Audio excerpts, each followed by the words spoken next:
Hello, my name is Patrick Manning. I'm a Chico State student, music ed, and this is, you can introduce yourself?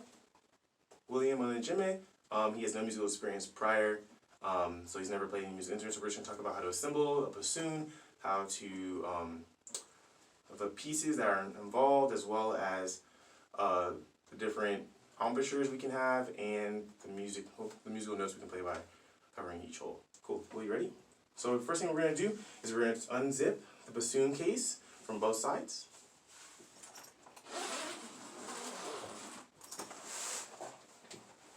And just undo the middle latch. After that, there are two locks on each side to push outward those latches.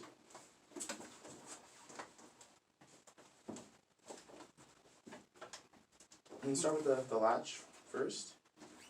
And push that outward. Sure it's not stuck? No, it just needs a little wiggle. There you go. Boom. Lift it up.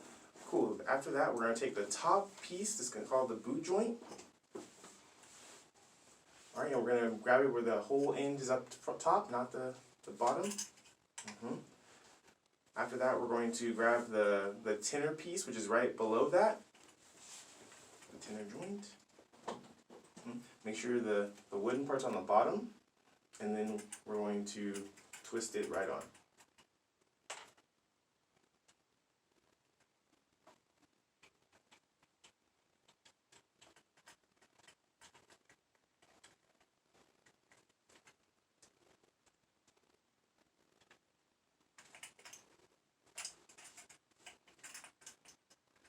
Then we're going to grab the long joint. And then we're just going to do the same, just making sure that the bottom piece is the smaller joint. We're going to twist that inside.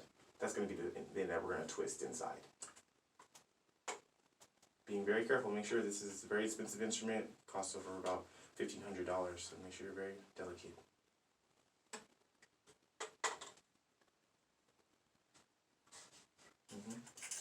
Make sure your tenor joint's a little bit crooked as well.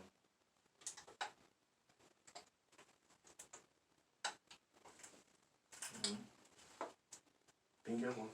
Make sure we can put the boot joint on the ground right as we do this. Doesn't need to be in the air. Okay, then we're going to attach that latch to the tenor joint. It should be locked in that way, right? Usually when we first start, the latch will be up top. We're not below at all, but once it latches underneath, that way it can't lift. Yeah. Okay. After that, we're going to grab the bell joint, which is the last piece, and we're going to twist it around to the top. Make sure we're holding that hole as we do this. We don't want that to get stuck underneath and cause damage before they put the instrument.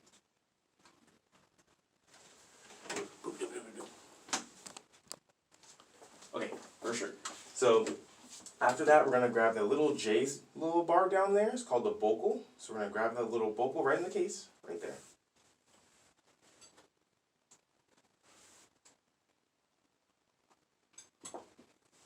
This thing? Yes. And then we're going to grab the wooden end, and we're just going to go right into the tenor joint around top. We twist this in as before, right? Yeah, twist it in just like the rest of them. Is it supposed to go fully in? Yes. Or should it go like, just be like this? Because I don't want to force it. It can stay right there. It shouldn't be forced because it affects the tuning of the instrument. Okay. So after that, we're gonna I'll hold the bassoon. So we got the bassoon assembled, right? So now we're gonna go into the bag. You see where the red cloth is? We're gonna go into that bag, and we're gonna grab our strap. That's gonna help us hold the bassoon while we play. So what you're gonna do is you're just gonna put that underneath your body, between you and the chair, and you're gonna sit on that. On the left hand side or the right? Oh, the right hand side, yeah. Is there any reason why it has to be on the right hand side? Just so that it gives you better leverage on the bassoon, as well as holding each of the keys. So what if I was left-handed? Would it go on the left hand side? With this instrument, it might have to be custom made, but most instruments you kind of have to learn what you have. Yeah, right-handed. So we're gonna grab the bassoon. As you can see, all the keys are on this side, but we're gonna turn the vocal so that it's facing in a different direction. Okay. So there's no keys on this side. Yes. All right. So actually, oh, I'm sorry. It is on the right side. So we're gonna put that inside the slot where the strap is. I'm just gonna try to slide in there. It's gonna be kind of a tight fit, so just beware.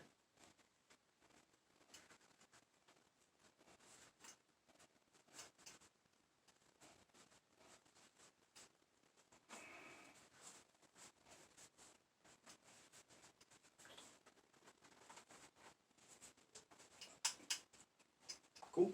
All right, there we go. So now we've assembled the bassoon. Okay. So what you're gonna do with the bassoon, as far as your right hand will, you don't need to hold the bottom anymore, because that's what the strap is for. The right hand is going to be going up top. There are going to be multiple holes. If you notice, right there, here, right there. Your right hand is going to be going up top, covering holes 1, 2, and 3. Right below that, there's the third hole. Put your third finger right there. Mm-hmm. Your pinky is going to go over these valves right over here. Over where? Over these valves right here. Okay. Both of them or just one? Just your finger 4. So finger 1's covering the top hole. Finger 2's covering this hole. Finger 3 is covering the next hole.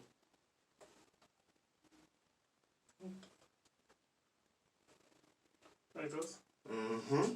And then your thumb is going to be resting here on this little button right here. Boom. Your left hand afterwards will, oh, I'm sorry, it's the opposite hands. So flip your hands. So your left hand's doing this. 1, 2, 3, and 4. And then the little button, which is here. Mm-hmm. And then your right hand goes below that. And there's more holes right. Oh, where'd the other holes go? Did we turn? Oh, we turned right here. 1 and 2. Okay. You can move it in a more comfortable position for yourself. Yeah. Be careful lifting your body. Remember, the strap is holding the bassoon below you. Oh, yeah. Mm-hmm. And remember, it's all about, for this, it's that you're coming to the, oh, so sitting, notice how it's really high right now, and you're trying to bring it down? That means we need to lower this. You're sitting on the strap too high, so we can kind of let some of the strap go. So, underneath your body, you can hold less strap, and it can lower to where your mouth is. Oh. If there's too much, if it's too low for your body, you put more of the strap underneath you. Okay. So do you need it higher? No, this is fine. Is it loose though? Yeah, this is loose. You're supporting the bassoon. We don't want that. We want your butt to be supporting the bassoon. Yes, then you pull it up. Right. That should be supporting the bassoon. Your hand is going to be busy doing stuff. We don't want your hand supporting the weight of the bassoon. You sitting on that strap is supporting the weight.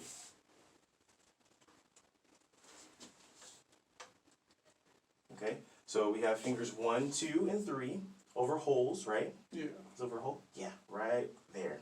Okay, and then we have the fingers over holes 1 and 2, and we have our finger 3 over this valve right here, and then your finger 4 has this big valve right here. Okay?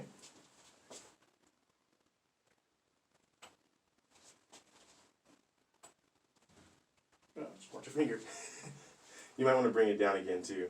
Just so we can lower the strap just a little bit. So you can kind of like release some of the strap. Boom. Now you have a little bit lower. You have a little bit more space. Mind you, now once you take a moment and just like pull the bassoon forward, and like pull out. You were playing out there, right? And then I want you to. And then so our body positioning. Okay, so actually, so we have our fingers. We understand where our fingers are supposed to go. Now we're just gonna talk about body positioning. Okay, so I will grab the bassoon. All right, so we're gonna talk about how our body's supposed to be structured when we'll be playing really any wind instrument. You're gonna be thinking about if you were a puppet and you were being pulled up by a string. So make sure that your body's up top. It's not gonna be slouched in any way. It's not gonna be crunched, as well as your stomach. Is going to affect your whole embouchure, getting air through your body. You're going to be treating it like a string was pulling your body up. You're going to try to be on the edge of your chair, and kind of have your feet more of at a 90-degree angle. So can we try that real quick? So treating like our body's sitting up, or if you're at a 90-degree angle, we kind of have a better posture overall. From there, we just take the instrument, we're going to be playing in that manner. Cool?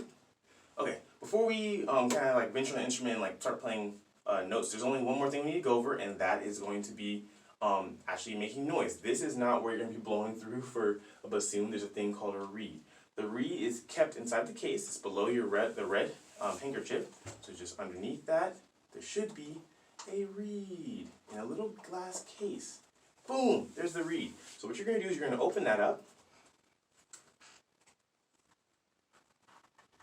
Delicately, remember the reed's very expensive. It will pop out on you if you see how you're twisting it. So it's gonna open up towards you. So you're gonna open it up, pop it open like this. This is the top latch. You're gonna pop it up. Okay. Be delicate as you're doing it because the reed will pop out on you and fall on the ground, and then you're gonna put your mouth on it. And life will not be fun. There you go. Yep. You're gonna grab the reed. Cool. That is the reed. So, first thing, what you're gonna do with the reed. Mind you, this is a medium reed, so it might have a little weird of a sound. What you're going to do is you're going to put the end of the reed, yes, you're going to put the end of this reed inside your mouth and you're going to make it wet. It's been sanitized. I've already sanitized it. That's a new reed. I haven't even... Yep. Put that in your mouth. More of it in your mouth. More, a little more. Cool. You're going to just kind of get that wet, get it moisturized as much as possible. Yep, on both sides. So just flip it around. There you go. Make sure that's wet. So, as going through, you're gonna be trying to you're going to be making a buzzing noise with that reed in your mouth. What you're going to do is you're going to make sure your throat is clear, and without putting the reed in your mouth, we're going to just do an exercise real quick to help us better understand our embouchure we're supposed to be having. I want you to say low blow. Low blow. Again, like remember our posture we talked about, body being up, low blow. Low blow. But really extend on the O's. Low blow. Low blow. Okay, so when we're doing that, think about how your mouth is structured in the O sound. Low blow. Low. And just kind of stop there. Low. We're going to just say low and keep our mouth in the ending position. And low. Now, as you notice that your kind of jaw is extending forward a little bit, as well as like your teeth kind of like have a gap between them. You're not doing low, it's low, and there's a mid gap in your teeth. Okay, that's the kind of like embouchure, which is kind of like how we structure our jaws to make produce sound. So what we're gonna do is we're gonna put the reed in our mouth. We're gonna low. Think about low. You're gonna put the reed in your mouth. More. And you can like kind of clutter. You can kind of take your lips and cover your teeth. Low. And then we're going to take a deep breath through our nose. And blow. Not through your nose. Through the reed. Right, but now you're trying to say low, but we need you to produce. That's only the embouchure of what it is. But you actually have to throw air through that reed. The embouchure is correct, but you saying low on the reed won't do it. You have to blow actual air through the reed. Like actually through the reed. Blow air out. So take a second, take the reed out. Take a deep breath in. Breathe out. See how there's actual air coming out now? When you say low, there's no air, right? That's the embouchure of how you're structuring your mouth. But you saying low won't produce any air. So that's how you do low. Compared to you want actual air to come out. So think of the embouchure being low, but you have to actually blow air through the reed.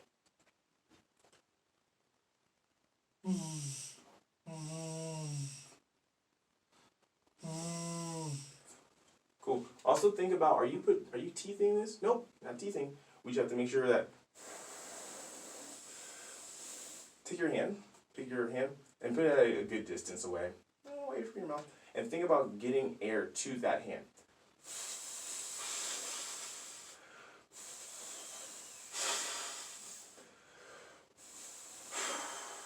Now without puckering out your teeth. You want all the air not to go into your cheek. You want all the air going out.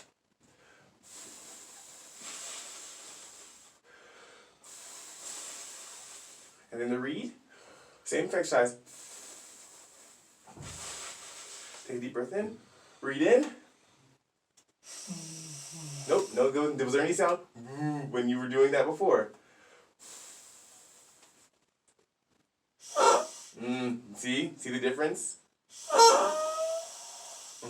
But now you need to think about keeping a consistent airflow. Good. Now we can keep a little bit less of the reed in our mouths. Think about kind of being halfway on the reed.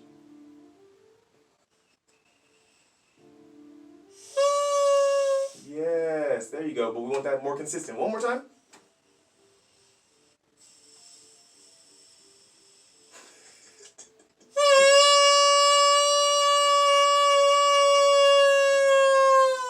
There you go.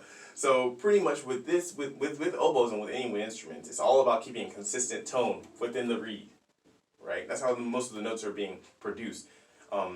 This is helping you amplify that, but your sound and like this is helping you structure the note to be amplified. But really, the tuning is coming directly from you.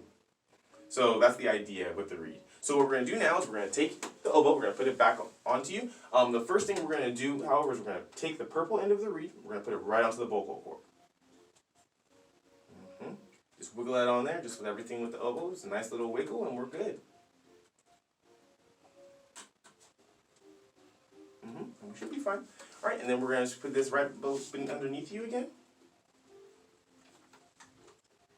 And just wiggle it around your leg. And then you can just put it behind you. Jack can help you out. There you go. You got that. Make sure the latch is straight. When it got underneath your body, see how this is all twisted underneath you? You want that straight. Make sure it's underneath your booty. Underneath the booty, so it's nice and secure. I want this falling on the ground. Alright, there we go. And we're going to put our fingers right back where we were. There was 3 fingers up top. Right? And then one over the pinky over the valves, right? And there's 2 holes here. Finger 3 was over these type of pop valves, and finger 4 was right below that. This one right here. See this one? Right here. Cool, and then we're going to bring it down to a relaxing position. See how it's too high again? So what do we have to do? There you go, yes.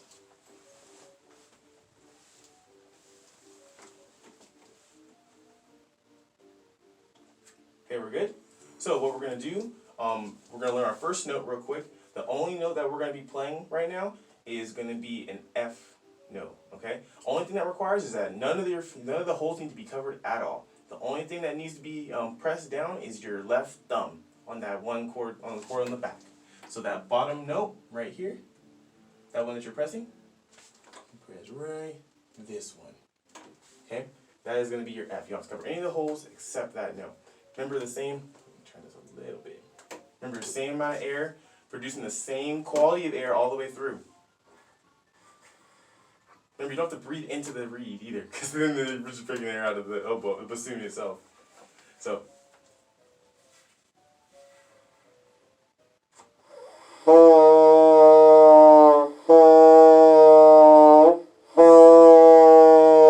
Remember, don't add air into your jaw.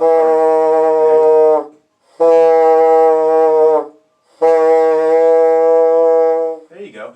Now let's like think about our stomach like filling up with air, not just breathing, like filling up, expanding with air, and then right, expanding with air.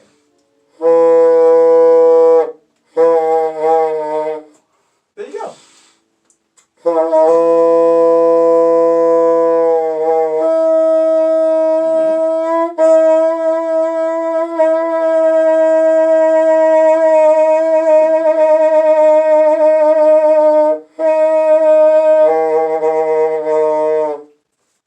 That's how you play bassoon. Thank you guys for watching.